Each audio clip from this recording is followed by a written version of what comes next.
DDG is a prime example of you will never bring a man to your level. He will always bring you to his. Toxic men will be the first ones to broadcast y'all breakup. Haley was never his type. You know who his type was? Ruby Rose, the OnlyFans model. He didn't want no star. He don't want the Little Mermaid. He don't want the woman who stepped away from her career to be a mom and his girlfriend. He don't want the woman that make those type of sacrifices. No. Ladies, this is why I say dating down will bring you down. Stop trying to get with these men and bring them up to your level. DDG was never on Haley Bailey's level. He was on Ruby Rose level. He should have stayed with her and worked that out. Stop giving up your prime years being these men baby mamas. Protect your womb. Protect your peace. Another thing is this. A lot of these men are getting access to these beautiful women because they're dating higher echelon women. Ain't nobody looking at DDG. When nobody checking for no offset. They're able to get those type of women because of their main women they were able to pull. You bring value. You make him marketable to other women. Nobody was checking for these type of men. I'm telling you. Welcome back to the channel. You see the information on the screen, so you know what I'm about. So let's get into it. So I'm gonna be honest with you. I agree with a lot of what she is talking about, but at the same time, I don't necessarily agree with the way that she is saying it, and I also don't 100% agree with the way that she is framing it. All right.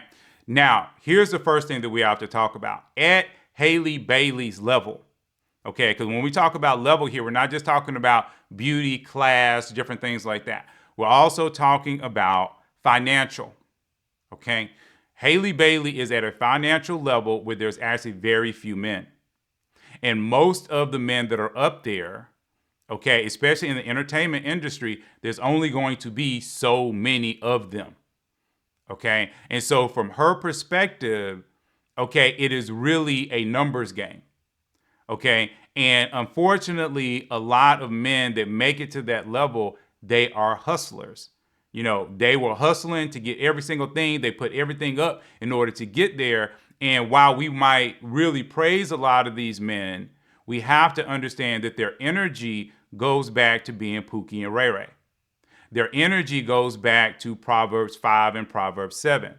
They are wayward men, okay, that half the time never knew their dad, that half the time, you know, don't truly understand what it is to be a man, that half the time, you know, they just don't have the energy of, like, when we talk about someone like Russell Wilson. Okay, they just don't have it. And a lot of women are not going to date down financially. So Haley Bailey is not going to date me, okay? Because Haley Bailey is up there. She's probably making $50 to $100 million a year, and I ain't making nowhere close to that. And even though I might come from that background that will protect her, provide for her, lead her, okay, that will take care of any babies that I create, the financial gap is too large as far as what Haley Bailey is concerned. That's why I use, you know, the singer Her all the time in a lot of my examples, because what I'm really trying to show here is that when you're dealing with a uber successful black woman, she basically has limited options. The more a black woman goes up the mountain, you know, and this is really any woman. It doesn't matter being black. It is Latino. It is Asian. It is white. Like I've also talked about Sandra Bullock and how Sandra Bullock has, you know, suffered a little bit because it's difficult going up that mountaintop. It is very difficult because there's something inside of these women that drives them in order to be extremely successful. And most men, period, especially men that are walking in their masculinity, they really don't, I'll be honest with you, they don't care. They might love the woman, and through the love of the woman, they support her.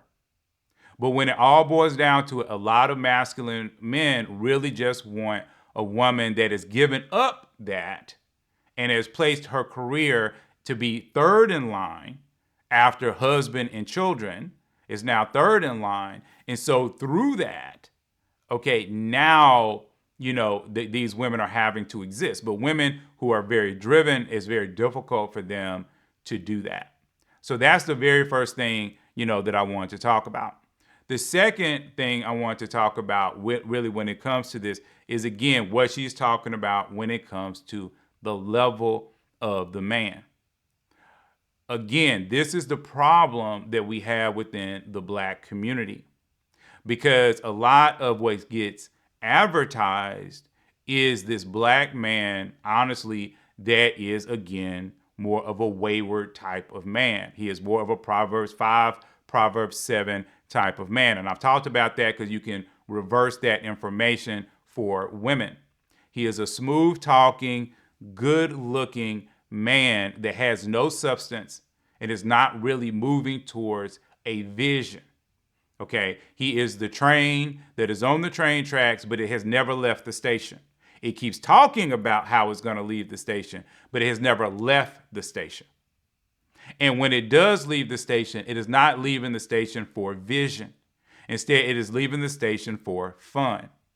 And when a woman is basically driven by her job and she is driven by, success, because even women that are not really success driven, so to speak, they really don't care about the mountaintop, but when they are on the path towards the mountaintop, because that's what's being encouraged to a lot of Black women, what happens is now they're looking for a man to bring them peace. And when they're looking for that man to bring them peace, then they line themselves up with men like this, right? Because, see, I know a lot of Black men follow me on this channel. Like I told you, I talk to both men and women. And the men that follow me tend to be the type of man that will take care of a Black woman, or really any woman. But the problem is a lot of those men feel as though they are worthless to a lot of Black women's minds, because a lot of those men really are looking for a traditional woman, again, who will put family first, after God, evidently, but will put God, then family, and then everything else in their life. And see, those men, okay, generally speaking, I'm just going to be real, they don't get a lot of love with modern women, as people say, modern women. And that is why, you have this new outgrowth of passport bros and different things like that. Because what a lot of these men who have their life together, financially, as far as being able to lead, as far as being able to provide, they want someone to provide for. But again, those men many times are seen as boring. They're seen as dull. They're seen as, this is not what I want. And then remember, in our society, we don't promote those type of men. We're not saying that this is the good Black man, okay, and this is the bad Black man. Instead, we don't really see, okay, these men that much. And so it creates this system where nobody is really happy. But to her point, do I believe that a woman should come down, quote unquote, to a man's level, especially when you're talking about his energy, who he is as a man, who is he willing to be? No, heck no. And this is why, again, a lot of these women, that are in this situation end up being babies' moms. Okay, Haley Bailey to me is just an archetype, and her sister. They're just an archetype to all these other people that we're seeing that are going down the exact same path. And it's always the same. And I don't think people really see that. It's always the same, whether it's at the multi-million-dollar level or really at the $100,000 level. It's really almost the exact same thing. It is a woman looking at her options around her. And for some reason, she either cannot get with, okay, the type of man that would take care of her, or she doesn't desire the type of man that would take care of her. And therefore, she ends up going with the guy that will not take care of her. And she believes that, oh, he will, or maybe things will change, or maybe things are different for me. But again, the Bible says it. The Bible says that if a man is coming in smooth, if he's coming in trying to be attractive, if he's coming in without doing the things that are traditionally what a man is supposed to do, the Bible says, run from him. He will cost you your life. And that's why I'm so frustrated at a lot of pastors, because they're not teaching this to women. What a woman should be looking for is the man who does things traditionally, the man who has the vision, the man who is, I'll be honest with you, a little boring on the surface. Because remember, on the surface and once you're really dealing with him, it's two totally different things. Again, I'll give you a little bit more about me. A lot of times, and I've had this multiple times, like at least, 3 or 4 women that I have dated, when they first meet me, they will say, I thought you would be boring. I thought you would be this way over here, because they had all of these preconceived notions about who I was, what I was about, and the type of energy they thought I would be walking in. And then they start to date me, and generally about the 3rd or the 4th week, that's when they'll start to say, oh my crap, you are exactly what I prayed for. Oh, wow, you're a lot more fun than I thought you would be. Oh, wow, I can't believe, that you're doing this. Oh, wow. I mean, I've had women to thank me, like literally thank me for like paying for a date, because they're so, used to men trying to do 50-50 and go half and do coffee dates and stuff like that. But then when they date me, I just take them, I pay for it, and I move on. But then, I could get right here online in front of, the world and say that in my average everyday walking around life, yeah, I could talk to women. Yeah, I get, women here and there. Don't get me wrong. But I can say it is not like a lot of people will show you in TikToks where like I know there was a TikTok where women were saying, oh, he's Christian. Oh, he's got a job. Oh, he wants to have children. Oh, he wants to get married. And they're all running, towards this guy and like, yeah, like this is what we've been waiting for. And there's this big move towards trying to find that man and then saying, oh, I would just do anything to find that man. No, that doesn't exist. Okay, that's cute, for Instagram or TikTok. But in reality, okay, men that are actually walking in that energy, they really don't have that much more pull than a lot of just regular everyday guys. And I'll be honest, it might even be a little less. And that is a frustration for a lot of guys that are walking in that energy, because the women are saying that that's what they want. But then when we show up, okay, we don't get that energy. We don't get that response. And when a lot of men, and I've talked about this before, and again, this is one of the things that's sad to me, is that about 50% of the women that I have dated have been foreign. And I've talked about this open and honest, with you all. And when I run into a woman that's foreign, she does more for me than when I run into a woman who was born and raised in America. And when I say foreign here, I'm not even saying that she could not be of another race. I am saying she is foreign. She could have been African foreign. She could have been Caribbean foreign. She could even be Latino. Okay. And maybe her parents, were the ones that moved here. And she's like, I think what they call the first generation, when you're the first generation born, in America. And what I've learned is when I run into that, those women do more for me. They bend over backwards a lot more. Okay. Many times they're more attractive. Okay. And when I'm trying to get with the equivalent of an American woman, it's almost like I'm invisible, or they might give me a chance. Oh, I might give you a chance. And it's a difference. And a lot of black men have felt this, and a lot of men in America forget, like I said, really, I could take off all the black monikers here, and because there's a lot of white men that are saying the exact same thing. And see, that's the frustration, again, that a lot of men are feeling. But again, to this lady's point, and again, I am 100% in agreement. Don't think I'm not in agreement with her. But what I'm saying, and I've always said, is that really great men are around you, but they don't look like what you think they look like.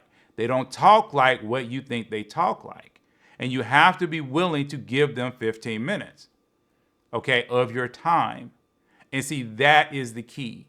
Are you willing to talk to a man for 15 minutes? If he comes over and he asks you 2 or 3 questions, are you going to allow the conversation to die? Or are you going to ask him a question in order to keep the conversation going? You cannot believe that you're just going to sit there. He's going to ask you question after question after question after question. And now it's 21 questions, and it's really showing that you're not really into it. And most men, by the time they've asked you 3 questions and you haven't asked them at least one, or even faced them or anything like that, they know you're not interested. And see, that's the point I'm trying to tell you. You have to be willing to talk to the man that you're not interested in. You have to be willing to talk to the man and find out what he's about. Because like I've said before, you can fix up a lot of the outside. That's an easy thing to do. If he's halfway decent, if you're as a woman and you're looking at him and you're like, he's a 5 out of 10 or he's average looking, if you can say that, okay, and he treats you in a nice way, he's polite, he doesn't curse at you or anything like that, then you should talk to him for 15 minutes. And if you don't, and then you get down in the comments and you're saying, oh, there's no men, that's on you. That's 100% on you. Because you'll never know if a man's a good man or a bad man until you talk to him. And remember, it should be conversation, not flirting. Conversation, not, oh, girl, you so pretty. Oh, girl, I love your hair. Oh, you rocking them pants. No. See, that is that smooth talk that comes up in Proverbs 5 and Proverbs 7. A lot of masculine men are not going to do a lot of smooth talk. They might give you 1 or 2 compliments, but they're going to lean into a real conversation, asking you real questions. Okay? And so that's really important. And so you might not necessarily feel good or feel so pretty or whatever it else, but you're knowing that this guy is concrete about who he is. And see, that is what I am here to try to help you with, to find men that are concrete. And it's the same thing, for the men that are watching, to find women that are concrete. But like I said, no matter what, whether you're male or female, I'm always going to say, go to where you're appreciated. Anyway, remember every other Wednesday we do the lives. So I definitely encourage you to come out for that. It's always at 7 p.m. Eastern time. I generally do it first and third Wednesday. But until then, if you're brand new to the channel and you want to be married, please subscribe and then give it a big thumbs up. And I will see you all in the very next video.